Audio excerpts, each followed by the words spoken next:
వారం వేకువజామున రెండవ అర్చన తర్వాత శ్రీవారి మూల విరాణ్మూర్తి భక్తులకు నిజరూప దర్శనమిస్తారు. ఈ దర్శనం అత్యంత విశేషణమైనదిగా భావిస్తారు.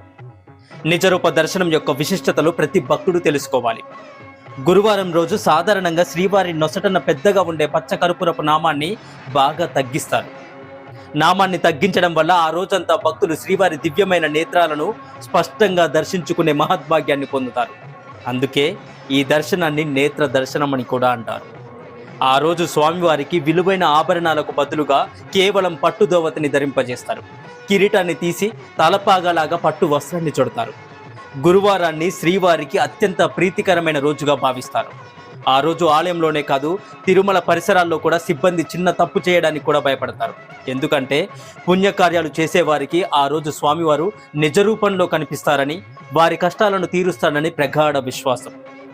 ఈ గురువారం నిజరూప దర్శనం